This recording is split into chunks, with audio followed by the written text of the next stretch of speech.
This is the Build a Vibrant Culture podcast, your source for the strategies, systems, and smarts you need to turn possibility into purpose. Every week, we dive into dynamic conversations as our host, Nicole Greer, interviews leadership and business experts. They're here to shed light on practical solutions to the challenges of personal and professional development. Now, here's your host, a professional speaker, coach, and consultant, Nicole Greer. Welcome, everybody, to the Build a Vibrant Culture podcast. I have yet another vibrant, amazing guest on the show today. Let me read the bio from Jess Almlie. She's an award-winning learning and talent development strategist, a consultant, and a speaker who helps organizations unlock their full strategic potential of their learning and talent development function. A former vice president of learning with 3 decades, but if you go to the YouTube and take a look at her, you won't believe it. 3 decades of experience. Jess partners with organizations to align learning with business strategy, strengthen operational clarity, close performance gaps, and believe me, they're out there. That's the magic right there. And build the capability needed to drive consistent behavior change. Her work enables L&D leaders to increase their influence, improve performance outcomes, and demonstrate measurable business impact. Jess is the founder of Almlie Consulting, host of the podcast L&D Must Change. Hello, and author of the L&D Order Taker No More. And you can see it if you go to the YouTube. It is over her shoulder. There it is. That's right. Author of L&D Order Taker No More, become a strategic business partner from ATD Press, right? Which is our good friend at the Association of Training and Development. All right. And she is recognized, don't miss this, as the 2025 Learning Guild Master. What in the world is that? You got to tell us what that is. For her outstanding contributions to L&D, Jess is known for turning insight into action and helping L&D professionals shift from reactive order takers to influential business partners. So every L&D person is on the edge of their seat. They want to know how to stop taking orders. But what is the Learning Guild Master? What is that? Yeah, the Learning Guild is one of the learning associations that I think is pretty prevalent in the US. I know they've got some international pieces, but they put on a couple of conferences every year. DevLearn is one of their conferences. That's their biggest one, if you've heard of that. Okay. And they award one of these every year to somebody who is contributing to the field in a meaningful way. And yeah, it's one of those awards. You're at their conference and somebody gets up on the stage and they start talking about you, but they don't say who you are. And I had no idea that it would, and my heart was pounding once I figured out, that sounds kind of like, and why is my friend Robin on the stage? And she didn't tell me she was going to be on the main stage. I was kind of mad at Robin. First, and then I realized she was giving me an award, which was amazing. So yes, I was extremely honored to receive that award this year. Well, congratulations. That is fantastic. That is fantastic. All right. Well, I want to talk about your book, which again is over her shoulder if you're on the YouTube. And there are many of us who have been in L&D positions, and we get a phone call from the VP, from whoever, from the team leader, says we need this kind of training. And we try to Jimmy cook it up, make people happy, but we need to really be more strategic. Is that right? Yep. That is accurate. Yeah, that is right. Okay. All right. So you and I are both learning and development peeps. What do people need to understand about this role from a strategic perspective? Yeah, I think so. I knew you sent me this question in advance, and there's a couple different directions I could take with it. I mean, first, maybe just to let people know how I figured this out was kind of the hard way. I figured it out because a stakeholder sat across from me and said, your team's training wasn't good enough. And I went, no, the training is good enough. I know it's good enough. We following all the best practices. And that was when I realized it wasn't enough to spend our time perfecting our product, that we needed to work in a different way in order to make sure that we were maximizing our impact across the organization. And so I like to even think, first of all, just strategic work. What does that even mean? It means we're working according to a plan that's designed for us to use our skills and expertise to snap in and move the business forward. We're all part of this larger business team, if you will, and the business exists for a purpose and is trying to achieve certain goals. We need to be part of that work. And so Working strategically means we're working in a way that's going to maximize our impact as a function. We're not wasting time and resources. We're working on the places where we're going to have the biggest impact, and it's very intentional, and we have a plan in order to get there. So we're working very much aligned to business goals so that we can fulfill our purpose as a function, which is to develop the skills and expertise in the people in the organization so that the business can keep moving forward. So that's the snapshot of what it means to work from a strategic perspective in the shortest possible way I can give it for our L&D community. Yeah. Well, that's excellent. So, the business is trying to get results, trying to grow, trying to make profit. And then how does L&D fit into that with that in mind instead of just Bob called from the front line and needs training for his guys or gals Mm-hmm. or guys and Mm-hmm. gals, right? So it's really this higher level. All right. So if we think about that, we're going to impact the business, but also how can L&D professionals impact the culture? Because I'm all about the culture. Yeah. Well, I mean, I think first of all, there's an element of even understanding and aligning to the culture, especially if we're going to create any type of change within it, because we can't just one day show up and say, we're going to change the culture, as you know, and put our stake in the ground and say, now it's changed. Doesn't work that way. But one of the things about, of course, any program or anything we do, we can reinforce the positive parts of the culture and ensure that that is woven throughout what we present or what we give to the rest of the organization. I also think, though, about culture in terms of the way that the business works with us, in terms of the way that the business works with learning and development. Because oftentimes I talk with learning and development professionals and they think this idea of working more strategically, this is a great idea. We can't wait to do this. And then they show up and think they can work differently in one day. And they're shocked when the rest of the business says, hold on, aren't you just the training person? What are you doing? Right. Trying to work in this If you're different being way. called the training person, that's a sure sign. Yeah, exactly. I just asked you to create this. Why are you trying to come at me with all these different questions about business goals and whatnot? So, the way that I believe we impact that culture change is that we do it in very small ways, a little bit at a time. We don't jump in and announce the change. We kind of crack the door open just a little bit. Hey, look at some additional things we can do that add value, that make a bigger impact, that improve the performance of your team. And then we do that a little bit at a time. So things we might do is sneak in some measurement when they don't even ask for it. Maybe ask different questions in the beginning. We start to be changing the culture of the way that people work with us to become less transactional and more strategic over time. Yeah, and one thing that I will say about building a vibrant culture, the word vibrant comes from this idea is that people are lit. Okay, so like get lit, everybody, and like make sure you understand what I'm saying right there. So the thing is like my brain is working, my heart is working. I'm putting my heart and soul into my work, and a big part of that is hiring people who want to learn and building Mhm. a group of learners. That's the biggest obstacle I see is Mhm. that there isn't a culture that has learning as like a core value inside of it. That's a huge thing and I know there are other companies like for example, Jess, have you heard this one before? Is this training mandatory? Mhm. And it's like, well, Yeah. yeah. I mean, I worked with one project that I had, Nicole. I was working with a large healthcare system, and we were implementing a new software for them, a new ERP software. And the culture of this organization, yeah, it's huge. And I was doing the training and learning strategy for that. And the culture of this organization was such that people only went to learning experiences, training experiences if it was required. Right. Now, yeah. So right away, I'm not really interested in it because if they didn't go, it was punitive. They got their hand slapped. Oh Well, yes. interestingly, so we have a whole approach that's different, and we're in the same building as everybody else. They're coming to our training. It's a hands-on practice style lab. I show you, now you play, all those best practices to start getting people used to using this new software in a sandbox environment. Wouldn't you know that even though we were in the same building, so we had to offer it virtually because there were a few people that worked remote, but the majority were in this building. They didn't come.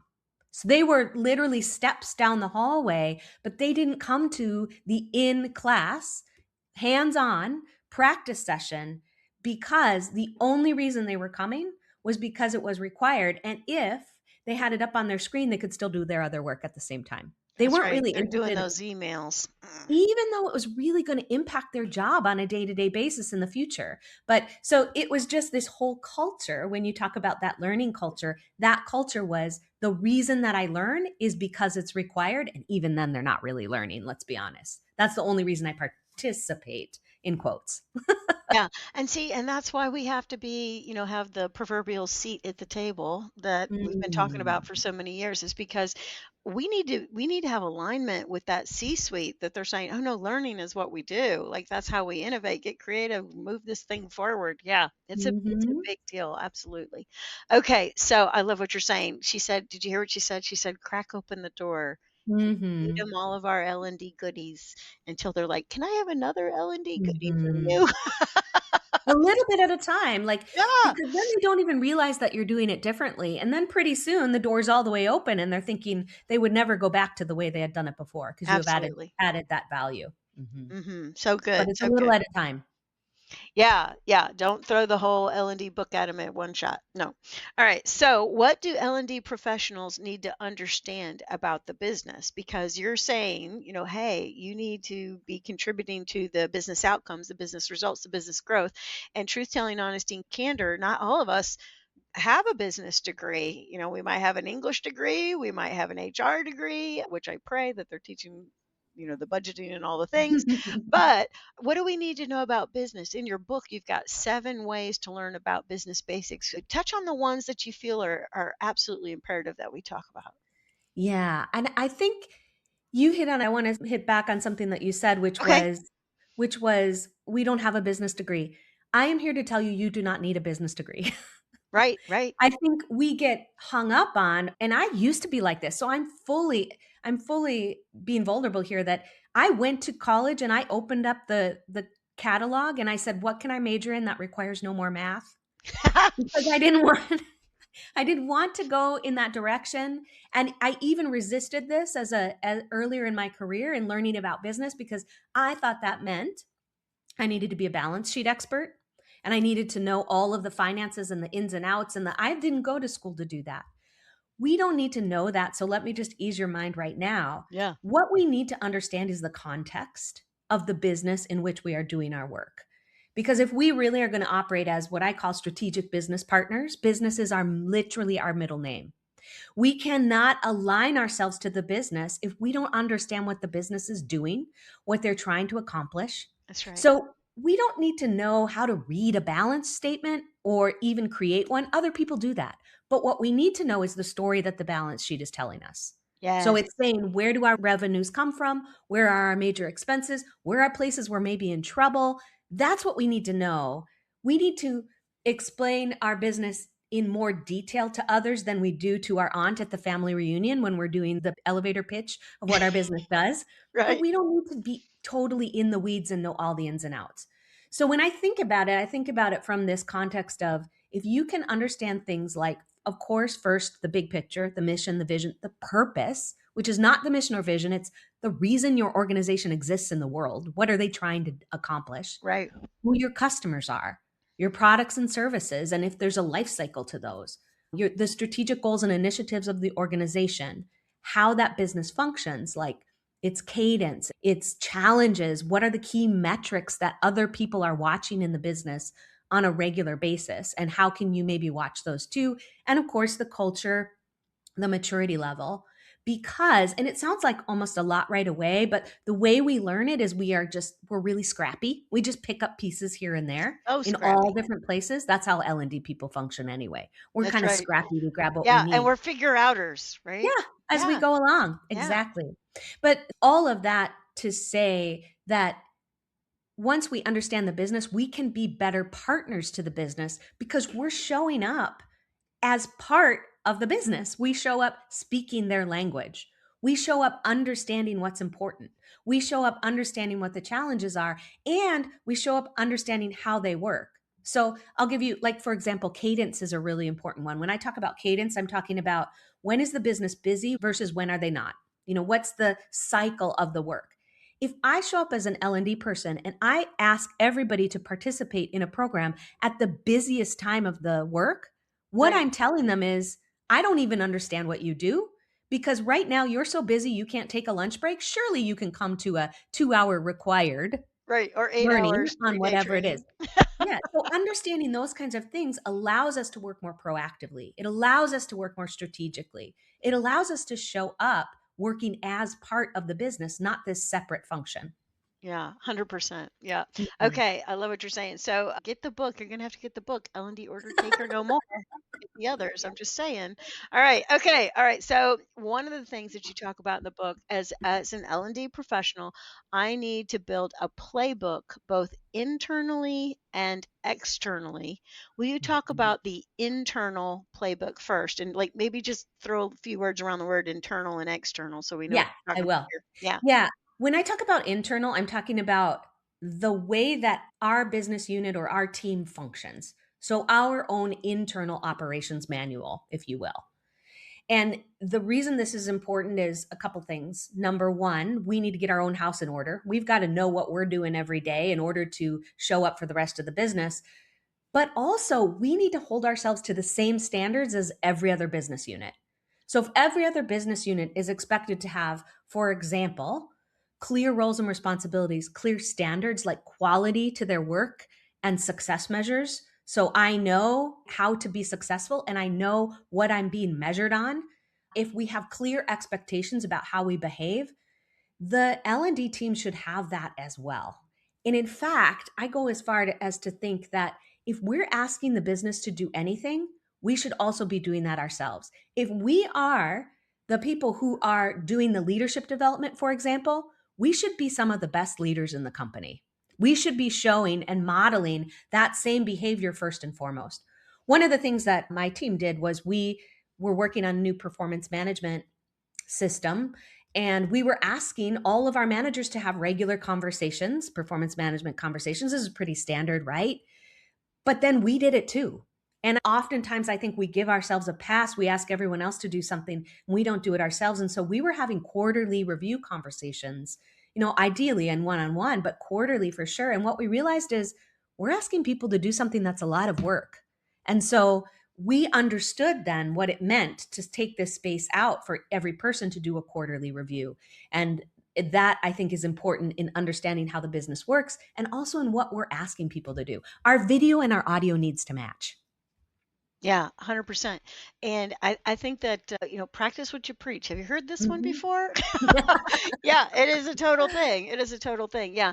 And the thing about we have to be some of the best leaders in the company. I mean, I think we both understand this, Jess, because you might have an L&D person thinking, well, I'm not a leader. Even but like we're all leaders. The whole company's full of leaders from top to bottom, and the number one person you lead is yourself, right?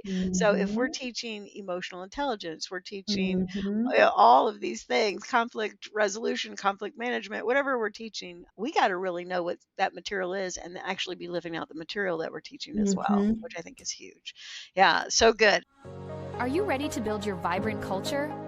Bring Nicole Greer to speak to your leadership team, conference, or organization to help them with their strategies, systems, and smarts to increase clarity, accountability, energy, and results. Your organization will get lit from within. Email her at nicole@vibrantculture.com and be sure to check out Nicole's TEDx talk at vibrantculture.com. Okay, all right. So now let's flip it to the external, right? So the first one is we have an L&D internal strategic plan and process, and now Mhm. here's how we impact the business. Talk a little about the external playbook. Yeah, external is our definition of how we work with the rest of the business. Nice. And it's important to have this clarified so that everyone on the team is talking about it in the same way. And Ooh, here's how I realized when this was important. Again, I learned a lot of things the hard way. I yeah, don't me know if too. I do this to myself, but this is what happens. So I was walking into my boss's office one day and I was complaining again. They What? don't understand. They don't understand how to work with us. They don't know how long it takes us to create things. They're expecting miracles on and on. And this was one of the best bosses I ever had, by the way. And Oh, she so said, good. well, basically, we need to train the business to do business with us. And I went, oh, hold on a second. Here I am blaming everyone else for not understanding how to work with us, and we've never told them. So essentially, we're assuming that they're creating it in their own head. They're filling in their own blanks Right. They're about how to making work it with up. us. Right. Right, because we've never told them. And so that was when I decided we needed to, as a function, come up with our, what I now call external playbook. And that includes, how do you work with L&D? And it wasn't a playbook that we wrote out and then handed to people, but we could all on the team talk about it in the same way. If you're going to work with us, this is what it looks like. We're going to ask you these types of questions on the inset. You're going to have some type of an intake process at the beginning, and here's what it looks like. We may or may not end up doing a training solution. We're going to ask you a bunch of questions. And then all the way through how we're going to measure. It also means coming up with being able to talk about what are the things we typically do for other parts of the organization. How long does it take? So we have a defined timeline. And what type of results can you expect to see? So for example, in our team, we knew that if we revamped your onboarding process, you were going to see about a 50% reduction in time from hire to production, from like first day to production, based on the way that we had revamped it and the measures that we had done along the way. And so we could talk about that with different people. And then we could say, you know what? Yep, you've asked for the Cadillac. Here's how long that will take. But if you just need the scooter, we can do that in this amount of time as well, that MVP. So it just allowed us to be very clear with our stakeholders in setting clear expectations so they understood how to work with us, what that would look like, what it would mean. And then as we reinforced that and did it over and over again over time, that also helps to shift the narrative on how people see us and work with us. So, Yeah. but we can't expect them to know if we've never told them. That's exactly right. And it just makes us look very professional, right? This really old-fashioned word called professional. And she's saying this word expectations. She's repeating it. So don't miss that. You know, proper expectations are important. And so just one time I had a master coach share with me this quote. And so if you've listened to the podcast for a long time, you've heard it before, but I'll tell it to you again because you can't hear it enough. So uncommunicated expectations are a premeditated opportunity to be disappointed. And what we're trying to do is not disappoint them. And like you said, you know, and Jess said I was complaining, but I think it was coming from a heart that was just disappointed. I thought Yeah, they I would would allow. understand. I thought they would help me. I thought they cared. You know, like that's how I always felt, you know. It's like I'm just disappointed. Why don't people want to play L&D games with me? Right. And so, you know, that's the thing. It's just getting those dang expectations out there up front. And when you do it, both sides win, right? The team wins and we win and it's all good. All right. So get your playbooks together, right? All right. So, and if you need more information, you're going to have to get the book, L&D Order Taker No More. That's what you're going to have to do. Okay. So the next question I have for you is L&D leaders need to take stock and create relationships with key stakeholders. And so I will say real quickly, you know, when Jess walked in and was quote unquote complaining, she didn't do this, I bet, but I might have done this. It's like sometimes you're like, you know, Bob down in powder coating is a real pain in the butt, you know, like, you know, like you start to cop an attitude, but it's like that those guys and gals are the ones that need your help the most, you know? So let's do this. What strategies do you suggest to create relationships with key stakeholders? And stakeholders, it's a big fat word. Will you define it and then tell us about it? Yeah, stakeholders are really anybody that has a stake in the work you're doing. Right, To use right. that term over again. But and there's a number of different types of stakeholders. Yes. I consider even my own learning and development team to be stakeholders when I was a 100%. leader, because if they're not bought into and understanding the work that we're doing, even the internal and external playbooks we just talked about, then that's going to make it more difficult for us to do the work. If the L&D team doesn't buy into the vision first, how are we going to execute on that vision and strategy overall? So our L&D team is a stakeholder. Our own boss is a stakeholder. Sometimes we need to lead up. Sometimes we need to help that person to be successful. Of course, we think about executives and C-suite. We think about our HR partners in learning and development. That HR partner, that HR business partner, or whatever it's called in your organization, that can accelerate your trust level with others in the organization if you have a good relationship with them, if you're working really closely together. So that can be a stakeholder. And then, of course, our frontline leaders, our Bob and what did you call him? Bob and powder coating? Bob and powder coating is certainly a stakeholder as well. Yeah, I had a little trauma with Bob one time. But anyways, Oh, we're moving no. on. I'm We're moving sorry. on. Okay. Yeah. Well, I think so. There's really two things that I think about when I think about developing a really solid relationship with stakeholders. And it's really this combination of you're building a relationship with them and your knowledge of the business and of their business. If Yes. you understand their work, what it's like to sit in their seat, and can you talk their talk and know what's important to them? The relationship piece, I like to say, it doesn't mean we need to be their BFF. We No. don't have to go out to happy hour or take our kids on play In dates to the fact, park don't go to together. happy hour. Don't. No, but we need to respect the work that they do. So it's a respected relationship, and get to the point where they respect the work we do as well. And so a 100%. couple of the things that I know have worked really well are I like to start with a learning tour if I can. It's awesome if you're new to the organization, but you can do it even when you're not new. Even a 15-20 minute meeting, if you can get 30, great. And meet with each person. And really, you want to get to know them. You can say things about who you are and what you do, but this is not a meeting about you. This is a meeting about how can you understand what it's like to sit in their seat and ask them questions about what's your favorite part of the role? When are you busiest? When are you not busiest? You're kind of taking stock and learning about the business at the same time. So that's one thing. It's the whole be more interested than you are interesting, if you Yes. will. Oh, that's a good Yeah. one. Say it Yeah. again. Write this down, Be more everybody. interested than you are interesting Yes. in their Yeah, work. you're not putting on a little L&D show. You're in there No, as the interviewer. Yeah. they don't care about, I'm sorry, most of our stakeholders don't really care about L&D. Yes, they need us and they need the training, but they're not going home at night thinking about what all the things that we do. No. They're thinking about their own challenges that are sitting on their plate and their own pressures. And our job is to assist with those to the degree that we can. A big thing I think is to follow through on promises, which sounds, I say this and I say it to groups, and I always feel almost silly saying it because it seems so No. obvious. No, But follow here's through, the thing. follow through, follow through. I led enough teams, and I saw that if you promise that you're going to get back to someone on Friday, it's just a tiny thing. Get back to them on Friday. Even if it's just a, hey, I'm still working on it. Because stakeholders will not trust you with the big things until they can trust you with the small things. And so 100%. follow through on all your promises is a huge one to build relationships as well. I also think shadowing in their department if you can. If you can get some time to see what they do, or if you can get some time with Bob to understand what he does in powder coating on a regular basis, you're able to have a different type of conversation, and it builds credibility and trust for you. Because now you're not just the learning or training person, you're like interested in what they do and you understand it, and they value that you're interested in that. So those are a few of my top tips, I guess. Yeah, and I think the thing about getting down and powder coating with Bob is essential because, like, get on your PPE, get that spray gun in your hand, Mhm. find out how absolutely difficult it is to powder coat this thing evenly, right? And how to unclog the nozzle and do whatever.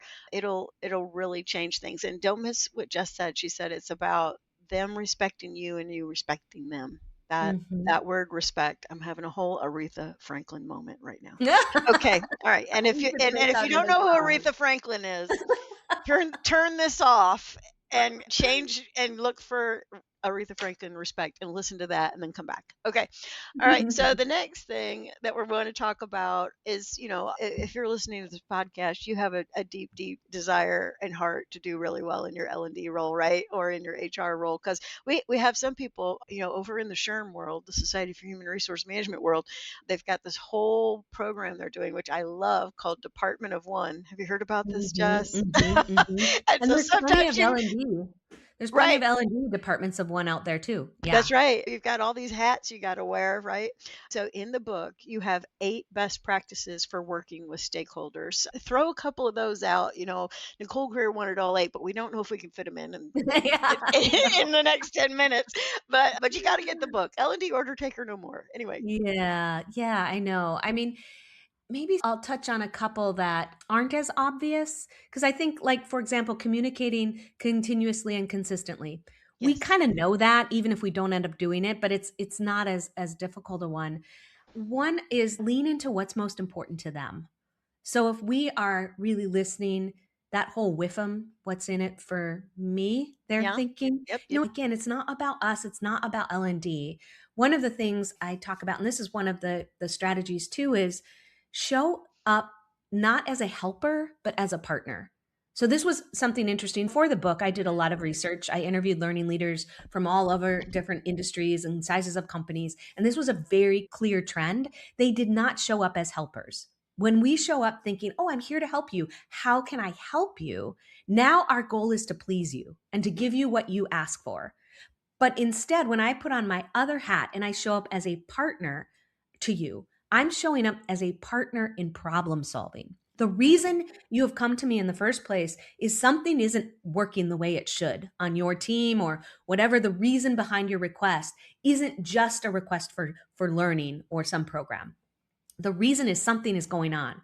So I want to show up and I want to sit on the same figurative side of the same table as you and say, we're in this together. Let's figure out what this problem is and how we're going to solve it. And honestly, the answer may or may not be a training or learning solution. And that's okay, because ultimately we will gain more respect and trust with that stakeholder if they solve their problem than if we just deliver a training.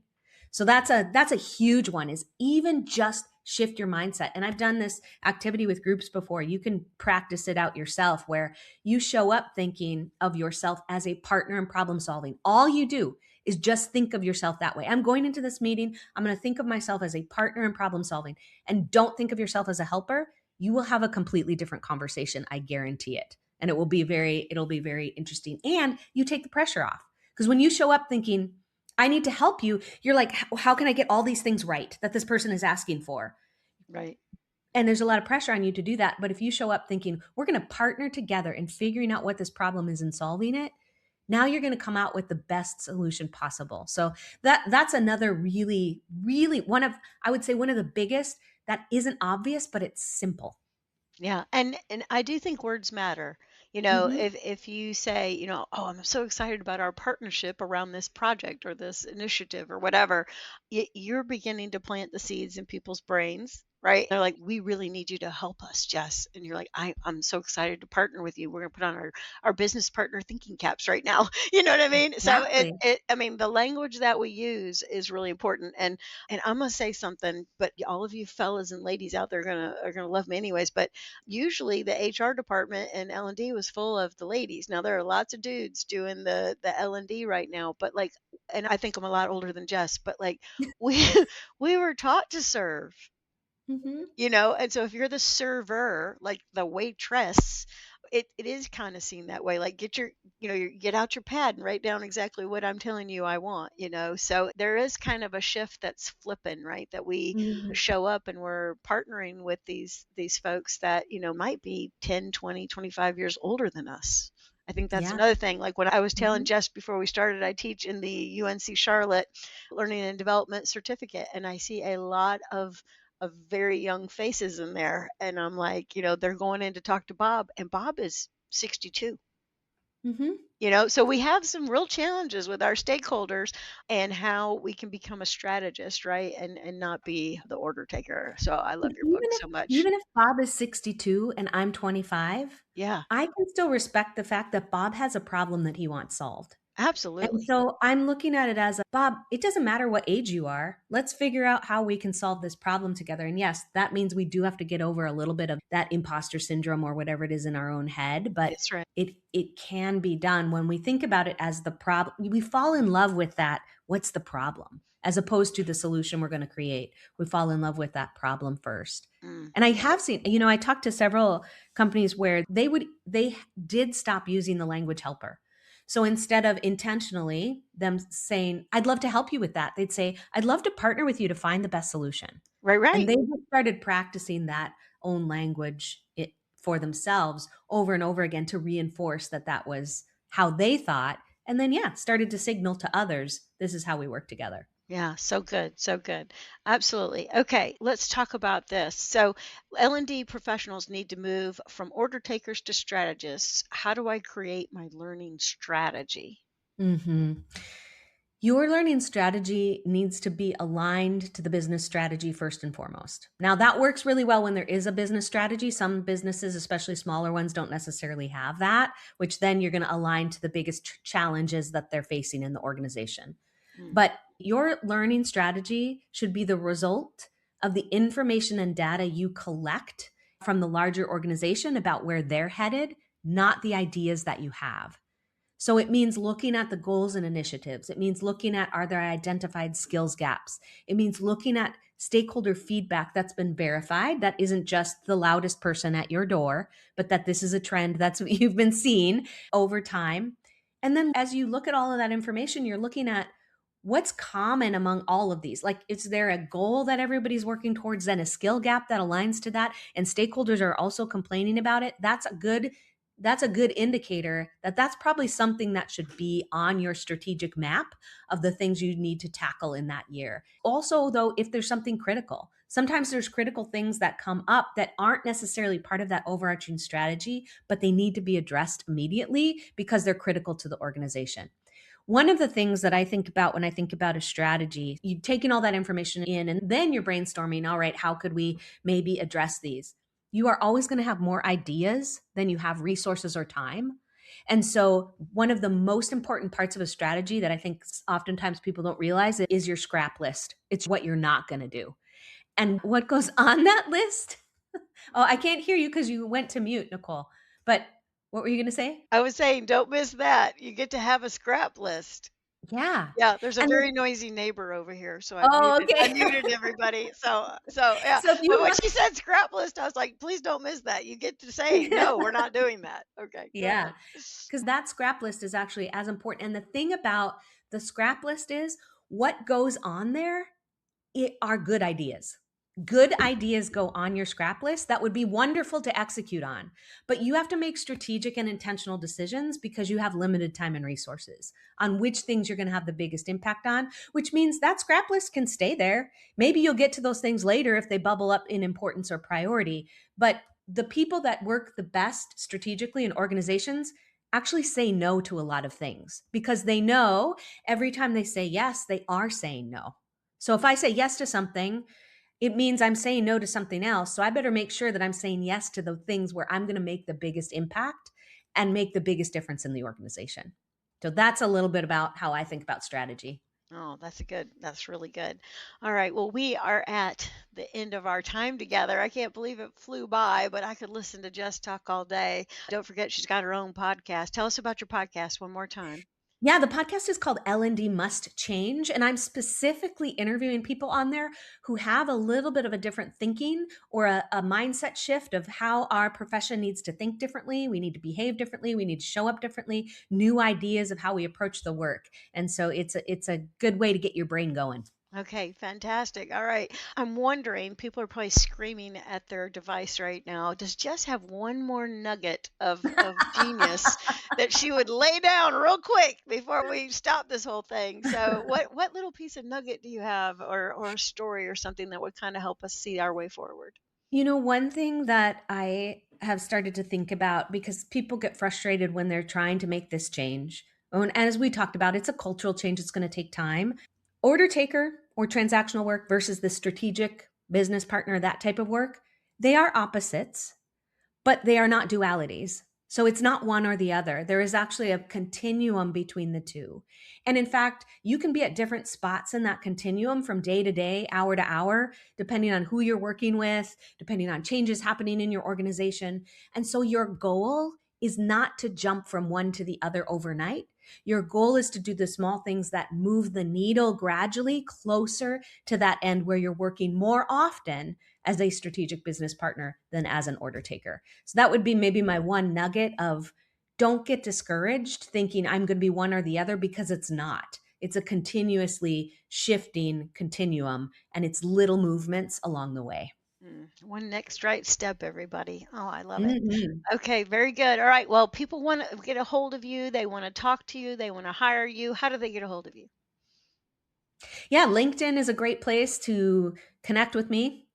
Do messages through there, or you can go to my website, which is jessalmlie.com, and find out all kinds of goodies, and there's a contact form there as well. So those are probably the best two ways. Okay, fantastic. All right, everybody, it's been another wonderful episode of the Build a Vibrant Culture podcast. Do us a favor, go down real quick, click the like button, and leave a nice little comment for Jess and I. Tell us how much you liked the podcast or where we could improve. We want to do better. We're learning people. All right, so it's been a great episode. Thank you so much, Jess. I am so grateful for you. Thank you. Thanks for having me on. This was fantastic and fun. Yay! Thank you for joining us on this episode of the Build a Vibrant Culture podcast. If you found value in today's episode, be sure to subscribe on your favorite podcast platform. And if you're watching on YouTube, don't forget to subscribe here and ring that notification bell so you don't miss an episode. Your support helps us grow and reach more like-minded leaders committed to building vibrant cultures. Remember, the journey to building a vibrant culture never stops. Stay inspired, keep nurturing your vibrant culture, and we can't wait to reconnect with you on the next episode of the Build a Vibrant Culture podcast.